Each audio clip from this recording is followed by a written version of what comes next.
Hello fighters and welcome back to the channel. और अभी हम डिस्कस कर रहे हैं ये इनसाइट के माइंड मैप। तो आज जो टॉपिक हम डिस्कस कर रहे हैं वो है एंटी माइक्रोबियल रेसिस्टेंस, और इससे आप रिलेट कर सकते हैं GS3 से। इसको शुरू करने से पहले अगर अभी तक आपने मेरे चैनल पर जाके विज़िट नहीं किया है तो प्लीज़ जाके विज़िट करें। इसमें आपको पता चलेगा कि हम डेली 2 माइंड मैप जो है डिस्कस कर रहे हैं, और बहुत ही जल्द हम आर्य सभा टीवी के भी डेली 2 डिस्कशन लाने वाले हैं। इसके साथ ही साथ हम जो पुराना अभी करंट अफेयर की मैगज़ीन्स हैं, इनसाइट की और विज़न की, दोनों ही डिस्कस करेंगे हम। इसके अलावा इस पे जो है आपका मेंस रिलेटेड डेली आंसर्स भी डिस्कशन शुरू होगा, और स्टैटिक पोर्शन भी शुरू किया जा रहा है। तो इस चैनल को अगर अभी तक आपने सब्सक्राइब नहीं किया है तो प्लीज़ सब्सक्राइब कर लें। और चलिए हम बढ़ते हैं अब इस टॉपिक पे, जो कि है एंटी माइक्रोबियल रेसिस्टेंस। तो आखिरकार इनके इंट्रोडक्शन पे आते हैं और जानते हैं ये एंटी माइक्रोबियल रेजिस्टेंस आखिर है क्या।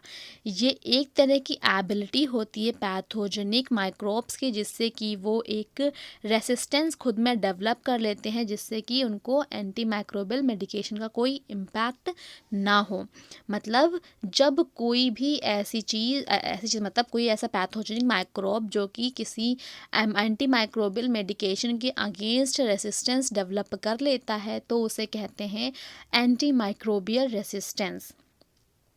WHO ने डिक्लेयर किया है कि जो AMR है ये one of the 10 global public health threat है, जो कि हमारी आज की ह्यूमैनिटी फेस कर रही है। इसलिए बहुत ही ज़्यादा अर्जेंट मल्टी सेक्टोरियल एक्शन की रिक्वायरमेंट है, जिससे कि हम सस्टेनेबल डेवलपमेंट गोल्स को अचीव कर सकें। अब देखते हैं कि रीसेंट ट्रेंड क्या है ऑन एंटी माइक्रोबियल रेसिस्टेंस पे। जो इंक्रीज़ यूज़ हो रहा है एंटीबायोटिक्स का, खासकर ये कोविड-19 के टाइम पे, इसकी वजह से और ज़्यादा एंटी माइक्रोबियल रेसिस्टेंस जो है वो डेवलप हो चुके हैं, ऐसा मानना है एम्स के हेल्थ एक्सपर्ट्स के द्वारा। जब पैंडमिक की शुरुआत हुई थी तो जो मेजॉरिटी ऑफ कोविड-19 पेशेंट्स हैं उनको एंटीबायोटिक दिया गया था, जबकि इनमें से बहुत ही कम लोगों को इसकी ज़रूरत थी, लेकिन उसके बावजूद भी ज़्यादा से ज़्यादा लोगों को एंटीबायोटिक के डोज जो हैं वो दे दिए गए थे। जो एक तरह से वाइड स्प्रेड यूज़ हो रहा है हैंड सैनिटाइजर्स का और साथ ही साथ एंटी माइक्रोबियल सोप्स का, इन्होंने भी क्या किया है, सिचुएशन को और ज़्यादा ख़राब कर दिया है। क्योंकि ऑलरेडी हम एंटीबायोटिक कंज्यूम भी कर रहे हैं, अब उसको आप इंटरनली और एक्सटर्नली दोनों तरह से यूज़ कर रहे हैं, तो सिचुएशन तो ख़राब होनी ही है। किसी भी चीज़ का ज़्यादा यूज़ तो ख़राब होता ही है। जो आपके एंटीबायोटिक रेसिस्टेंट ऑर्गेनिजम्स होते हैं, ये ऑर्गेनिज़म्स जो हैं हमारे जो एनवायरनमेंट है उसमें बहुत ही रिजिडली स्टेबलाइज हो चुके हैं। काफ़ी सारे इन्फेक्शंस के साथ, वो भी जो कि अभी जो करंटली हमारी एंटी माइक्रोबियल अवेलेबल है मार्केट में, उसके जो इफ़ेक्ट हैं उसको फेल करते जा रहे हैं। जो एंटी माइक्रोबियल रेसिस्टेंस है ये एक तरह के नई एंटी माइक्रोबियल चीज़ों को डेवलप कर रहा है, जिसकी वजह से क्या हो रहा है, जो अभी एग्जिस्टिंग एंटी माइक्रोबियल्स हैं मार्केट में अवेलेबल हैं उनका यूज़ जो है देखने को मिलता ही नहीं है। WHO की अगर हम बात करें तो उनमें एक पब्लिशमेंट दी थी कि जो भी अभी तक कि हमारे काफ़ी सारे ड्रग रेसिस्टेंट बैक्टीरिया हैं, जिनकी वजह से नए एंटीबायोटिक्स के जो आपके अभी ड्रग रेसिस्टेंस हैं, उनके लिए हमें किसी नए एंटीबायोटिक की ज़रूरत पड़ेगी ही पड़ेगी, ऐसा WHO का मानना है। अब देखते हैं आखिरकार ये जो AMR है, मतलब जो एंटी माइक्रोबियल रेसिस्टेंस है, इसका इंटरनेशनली क्या एफ़र्ट्स हैं इसके लिए। चलिए देखना शुरू करते हैं। जो गवर्नमेंट है चाइना की, खासकर अगर हम उसकी बात करें, तो उन्होंने काफ़ी हद तक अपनी कंट्री में जो काफ़ी उनका एंटीबायोटिक यूज़ हो रहा था उनके एग्रीकल्चर में, उसको काफ़ी हद तक रेगुलेट कर लिया है। और अगर यूरोपियन कंट्रीज़ को हम देखें तो उन्होंने सक्सेसफुली लाइव स्टॉक में जो एंटीबायोटिक का यूज़ हुआ था उसे रिड्यूस कर दिया है, लेकिन हमारे इंडिया में ऐसा कुछ भी नहीं हो रहा है। हमारे इंडिया की कंडीशन बहुत ही ख़राब है। ग्लोबली अगर हम बात करें, जो कंट्रीज़ जिन्होंने कमिट किया था कि वो अपने लिए एक ग्लोबल एक्शन प्लान जो कि है गैप 2015 में हुआ था, ये एएमआर के ऊपर बनाया गया था, ये इस पे कमिट करेंगे और कमिट करेंगे कि जो भी डेवलपमेंट है और जो इम्प्लीमेंटेशन हो रहा है multi sectoral national action plan का, उनको उनको लेके वो कमिट रहेंगे। अब कंसर्न्स और चैलेंजेस को भी देख लेते हैं हम, आखिर क्या कंसर्न्स और चैलेंजेस हैं। जो एंटी माइक्रोबियल रेसिस्टेंस है, एक ये one of the biggest challenge है हमारे आज के मॉडर्न मेडिसिन सिस्टम में, जो कि ये एंटीबायोटिक को जो है वो उसको उसकी इफ़ेक्ट को बेकार कर रही है। और नए अगर हम बनाना चाहते हैं अभी एंटीबायोटिक, तो उसमें काफ़ी सारा खर्चा आता है, काफ़ी सारे रिसर्च करनी पड़ेंगी और फिर उसके बाद टेस्टिंग होगी, तो काफ़ी टाइम भी लग जाएगा। ना ही तो हमारे पास इतने पैसे हैं, ना ही हमारे पास इतना टाइम है। दूसरा, एक तरह से ये जो सारी प्रॉब्लम्स चली आ रही हैं, ये बियॉन्ड जोग्राफिकल साथ ही साथ कुछ स्पीसीज़ बैरियर नहीं देखता है, मतलब ये जोग्राफिकल एरिया को भी नहीं देख रहा है, स्पीशीज़ भी नहीं देख रहा है। इसके अलावा ये एनिमल से ह्यूमन में भी ट्रांसमिट जो है वो हो जाता है, ये पैथोजेनिक्स भी होते हैं। और साथ ही साथ एक एस्टिमेट लगाया गया है कि 2050 तक लगभग 10 मिलियन जो ह्यूमन लाइफ्स हैं वो इसी के जो ड्रग रेसिस्टेंस है इसी की वजह से डैमेज हो चुकी होंगी, अगर मैनेज नहीं किया गया एएमआर को। तो अगर हम पर्टिकुलर इंडिया की बात करें तो करीब 58,000 जो बेबीज़ हैं हर साल उनकी डेथ हो जाती है, वो भी सिर्फ और सिर्फ सुपर बग की वजह से। सुपर बग एक तरह का माइक्रो ऑर्गेनिजम्स है जो कि रेसिस्टेंट होता है almost all kind of treatment के लिए। अगर इसको हम अनचेक ही छोड़ दें तो जो ड्रग रेसिस्टेंट डिजीज़ हैं ये काफ़ी सारे लोगों को मार देंगी, जितने कि कैंसर से भी नहीं मरते हैं, मतलब ये कैंसर से भी ज़्यादा खतरनाक हो सकता है। जो एंटीबायोटिक्स हैं एक तरह के बहुत ही कॉमन ट्रीटमेंट होते हैं इलनेस के लिए, चाहे फिर वो किसी बैक्टीरिया के द्वारा कॉज किया जाए या फिर ना कॉज किया जाए। मिसयूज़ और ओवर यूज़ तो इतना ज़्यादा हो चुका है एंटी माइक्रोबियल्स का, कि ये एक तरह के बहुत ही ज़्यादा मेन ड्राइवर हो चुके हैं, जिससे कि ड्रग रेसिस्टेंट पैथोजेंस जो हैं वो डेवलप होते जा रहे हैं। अगर हम मिसयूज़ और ओवर यूज़ कम कर दें तो कुछ हद तक हम कंट्रोल पा भी सकते हैं। जो आपके एंटी माइक्रोबियल रेसिस्टेंस होते हैं वो हमेशा एक तरह का कॉमन इन्फेक्शन के ट्रीटमेंट के लिए थ्रेट जो है बने ही रहेंगे। अगर हम देखें तो जो कि नए एंटीबायोटिक्स जो हैं वो आ नहीं रहे हैं, इनका लैक है, ना केवल बायोकेमिकल प्रॉब्लम की वजह से, बल्कि इसके साथ ही साथ कुछ इकोनॉमिक चैलेंजेस भी हैं, जैसे कि मैंने आपको बताया, ना तो हमारे पास इतने पैसे हैं और ना ही हमारे पास इतना टाइम है कि हम सब चीज़ों को कर सकें। तो अभी इसके लिए हम कुछ देखेंगे क्या क्या हम कर सकते हैं, वो भी आगे हम देखेंगे। इसके अलावा साथ ही साथ कुछ लैक ऑफ अवेयरनेस भी हो रखी है कि हमें किस इन्फेक्शन के लिए एंटीबायोटिक का यूज़ करना चाहिए कि नहीं करना चाहिए, जैसे कि मीज़ल्स हो गया, पोलियो हो गया।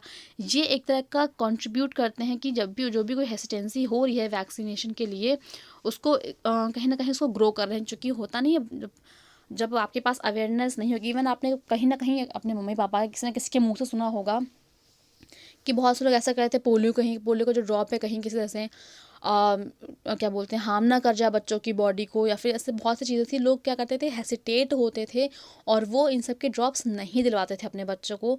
ऐसा भी सुनने में आया था, मतलब मैंने प्रैक्टिकली नहीं देखा है बट मैंने सुना है।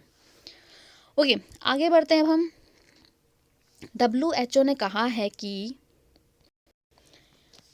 करीब 1.1 बिलियन पीपल हैं पूरे वर्ल्ड में ऐसे जिनके पास प्रॉपर लैट्रिन की एक्सेस नहीं है, जो एक तरह का और ज़्यादा रिस्क लेके आते हैं बैक्टीरियल इन्फेक्शंस का, जिससे कि डायरिया होता है। इसी तरह से जो रेसिस्टेंस है वो बढ़ता रहा अगर, तो जो लाइफ सेविंग प्रोसीजर्स होती हैं, जैसे कि आपका सर्जरी हो गया, केमोथेरेपी हो गया, या फिर ऑर्गन ट्रांसप्लांट है, वो भी एंडेंजर्ड कैटेगरी में आ जाएगा, क्योंकि ये सब जो हैं अगर एक्सपोज होती हैं तो वो डेडली बैक्टीरिया में भी जा सकती हैं। जो भी फार्मर्स हमारे हैं वो जो यूज़ करते हैं ज़्यादा से ज़्यादा एंटीबायोटिक, जिससे कि हो क्या रहा है, ड्रग रेसिस्टेंस बैक्टीरिया जो हैं वो और ज़्यादा एमर्ज हो रहे हैं, और जो भी अभी लाइव स्टॉक में आपकी ड्रग दी जाती है उसको लेस इफ़ेक्टिव कर रहे हैं।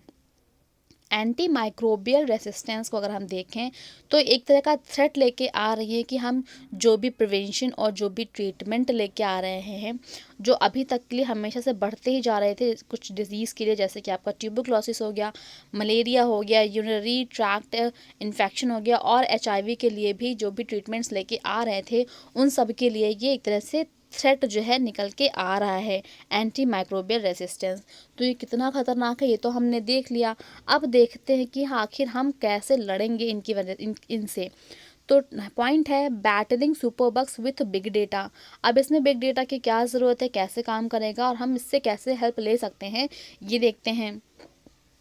जो सुपर बग की प्रॉब्लम है इसको टैकल करने के लिए जाहिर सी बात है हमें मैसिव डेटा कलेक्शन और फिर उसके एनालिसिस की ज़रूरत पड़ेगी कि आखिरकार कैसे, जाहिर सी बात जितने ज़्यादा लोगों पे रिसर्च हुई होगी, जितने ज़्यादा लोगों ने इस ड्रग को कंज्यूम किया होगा, उन पे कैसे रिएक्शन हुए हैं, कब क्या हुआ है, अगर उनका कलेक्शन हमारे पास रहेगा, डेटा कलेक्ट रहेगा, तो उसको एनालाइज करके हम काफ़ी हद तक चीज़ें कंट्रोल में ले सकते हैं।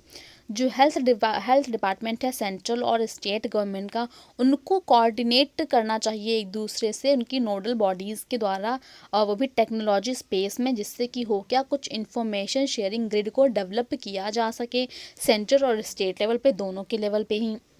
और साथ ही साथ कुछ ऑनलाइन डेटा बेस का भी एक्सेस होना चाहिए इसके रिगार्डिंग, जो कि हेल्प कर सके फिजिशियंस को कि वो ट्रैक कर सकें एबीआर के पैटर्न को और प्रिडिक्ट कर सकें हेल्थ आउटकम्स को, साथ ही साथ प्रिस्क्राइब भी कर सकें एक सूटेबल ड्रग को पेशेंट्स की नीड के अकॉर्डिंग।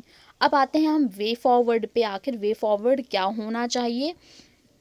जो AMR है उसको रिक्वायरमेंट होती है एक यूनाइटेड मल्टी सेक्टोरियल अप्रोच के लिए। ठीक है जी, हमें ऐसी अप्रोच रखनी चाहिए AMR के लिए। इसके साथ ही साथ वन हेल्थ अप्रोच भी लेके आनी चाहिए, साथ में किसके, मल्टी सेक्टर्स के साथ और स्टेक होल्डर्स के साथ, जिससे कि हो क्या एक बेटर पब्लिक हेल्थ आउटकम्स को लाया जा सके, प्राप्त किया जा सके। जो ग्रेटर इनोवेशन और इन्वेस्टमेंट की भी ज़रूरत है ऑपरेशनल रिसर्च में, नए एंटी माइक्रोबियल मेडिसिन के डेवलपमेंट में, वैक्सीन के डेवलपमेंट में और डायग्नोस्टिक टूल्स में भी ज़्यादा इन्वेस्ट होगा और इनोवेट होगा तो अच्छा ही रहेगा। और इसके अलावा एक अर्जेंट नीड है कि हम कुछ अल्टरनेटिव थेरेपीज़ को एक्सप्लोर करें। जाहिर सी बात है किसी भी एक चीज़ पर रिलाई करना कभी अच्छा नहीं होता है। और साथ ही साथ जो इम्पॉर्टेंस है एक तरह के नॉन कन्वेंशनल और अल्टरनेटिव थेरापिटीज़ की, उनको भी हमें ज़रूरत है अब कि हम उनको यूज़ में करें। जैसे कि आपका हो गया क्या, बैक्टीरियोपोगस आई एम सॉरी, ठीक है जी, और हो गया आपका एंडोलिसेंस हो गया, नैनो पार्टिकल्स हो गया, प्रोबायोटिक्स हो गया और एंटी माइक्रोबियल पेप्टिटाइड्स हो गए। इन सब की भी ज़रूरत है, इन सब अल्टरनेटिव थेरेपीज़ की हमें ज़रूरत है जो कि थोड़े से नॉन कन्वेंशनल भी हैं। इनकी इम्पोर्टेंस को भी ध्यान देने की बहुत ज़रूरत है। प्रमोशन करना चाहिए बेटर हाइजीन का, कि कैसे जितना आप हाइजीन रहोगे उतना ही ज़्यादा अच्छा रहेगा। ये एक तरह से एक कॉमन प्लेस जो बन गया था कोविड-19 के टाइम पे, ये भी हेल्प कर सकता है। और इसके अलावा कुछ एक्शंस लेने की ज़रूरत है, जैसे कि हम जो भी अभी तक यूज़ हो रहा है एंटी माइक्रोबियल्स का लाइव स्टॉक फार्मिंग में, उनको भी कम करने की ज़रूरत है, चाहे फिर वो लैंड में हो रहा हो या फिर सी में हो रहा हो। हाई वैक्सीनेशन रेट्स अगर लेके आया जाए तो एक तरह से जाहिर सी बात है, अगर आपकी बॉडी में ऑलरेडी वो वैक्सीन है, आपकी बॉडी में ऑलरेडी ऐसे चीज़ें हैं जो माइक्रोबिक चीज़ों से लड़ सकती हैं, तो आपको अदर किसी भी एंटीबायोटिक की ज़रूरत नहीं पड़ेगी। और रिसर्च में भी ऐसा पाया गया है कि अगर आपका higher rate of influenza vaccine जो है अगर पाई जाती है, तो एक तरह से ये इसकी वजह से आपको एंटीबायोटिक का यूज़ भी कम करना पड़ेगा। इन सब रिसर्च और डेवलपमेंट के बाद जो नई एंटीबायोटिक्स आई हैं, उनके बाद इन सब के अलावा भी एक स्ट्रैटेजी होनी चाहिए कि एंटीबायोटिक स्टीवर्डशिप की। स्टीवर्डशिप क्या होता है, एक तरह का इसमें होता है क्या, इन्वॉल्व करता है coordination and control use of antibiotic. ठीक है जी, हॉस्पिटल जो है वो अपने लिए, मतलब अपने पर्टिकुलर हॉस्पिटल के लिए खुद का एक एंटीबायोटिक स्टीवर्डशिप प्रोग्राम भी लगा सकते हैं, जो कि प्रमोट करेगा ऑप्टिमल एंटीबायोटिक यूज़ को। एक अनदर स्ट्रैटेजी जो है वो है फेज़ थेरेपी की। अब ये फेज़ थेरेपी या फिर इसको आप बैक्टीरियोफेजेस भी कह सकते हो। एक बैक्टीरिया स्पेसिफिक वायरस है जो कि नेचुरली मिलता है। इनको हार्वेस्ट किया जा सकता है और कल्टीवेट भी किया जा सकता है किसी बैक्टीरिया के यूज़ के अगेंस्ट, जैसे कि जब जब उनकी ज़रूरत हो या फिर जिस पे वो फीड करते हैं उनको आप नेचुरली भी कर सकते हो हार्वेस्ट और cultivate. Nano material based therapies हैं, ये भी एक तरह का प्रॉमिसिंग टूल है जो कि बैक्टीरियल इन्फेक्शन से लड़ सकती हैं, कॉम्बैट कर सकती हैं, और ये ट्रीट करने में थोड़ा सा डिफ़िकल्ट है। तो हमने ये आर्टिकल जो है डिस्कस कर लिया, ये जो माइंड मैप है वो डिस्कस हो चुका है। तो मिलते हैं आपसे हम नेक्स्ट वीडियो में, तब तक के लिए thank you and bye bye.